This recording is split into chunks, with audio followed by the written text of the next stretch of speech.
just get away from all of it and forget about all of it for just a little while and you kind of get a tune-up. How many of you feel like you've had a spiritual tune-up this weekend? All right. Now we're going to do some serious business this afternoon. Instead of thinking about ourselves for a minute, let's just think about Jesus. Isaiah 53:3. I've been reading this over and over, and I want you to pay particular attention to some of the words in here. He was despised and rejected and forsaken by men. Despised, rejected, and forsaken. A man of sorrows and pains and acquainted with grief and sickness.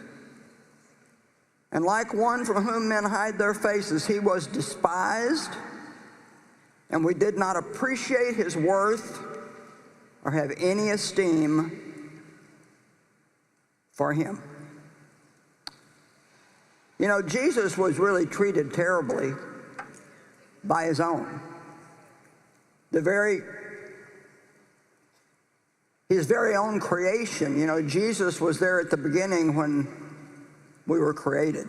We serve one God, a triune God that manifests in three persons. So God created everything we see, but Jesus is God too. He was there. And so the very creation that he created despised him and rejected him and turned away from you. And we should never feel sorry for ourselves. I mean, even if the very same thing happened to us, he never felt sorry for himself. He didn't quit. He didn't stop helping other people because he had pain himself. He always responded in love. I loved what Cece said this morning when she said people are always telling her how nice she is. And I always say that about her. She is so sweet and so nice. And she said, what is so unusual about that? Isn't that what we're supposed to be? Come on. Come on.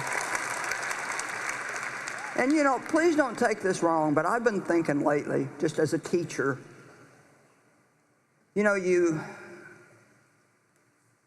I like to be a real balanced teacher. I like to bring enough encouragement, but also enough correction. And that's what Paul told Timothy. He said, warn them, urge them, encourage them. But it's not all supposed to be just us trying to make you feel good. And I kind of think that we've gotten to the place where people expect, that's what they want.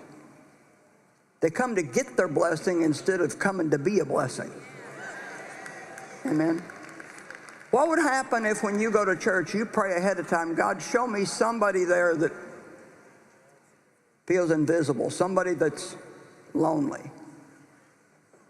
Show me somebody I can bless with a gift certificate to take their kids out to lunch.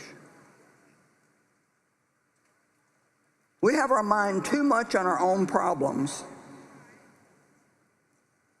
Come on now, this is going to be good for you. I'm going to have a little medicine this afternoon. This won't be a funny message. But I lived so many years feeling sorry for myself because I had been abused. And you know what? I can stand here and I'm telling you the honest to God's truth. I am not the least bit sorry about what happened to me. Not one bit.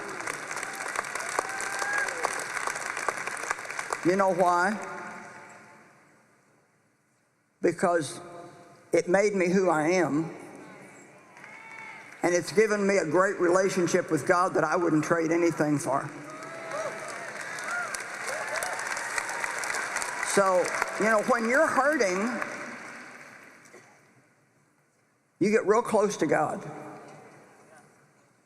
He gives you something that nothing else can give you when there's nobody that can help you but God.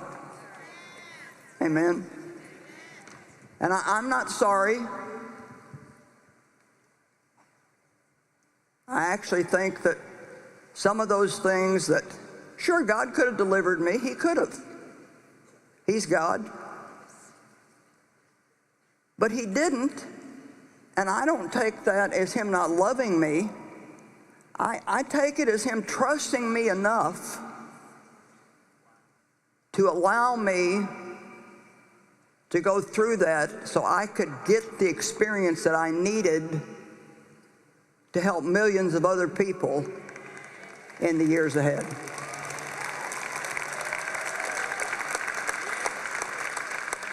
And you know, God can't trust everybody. I think God trusted Job to let him go through that. He trusted him. And at the end, Job had double what he had in the beginning.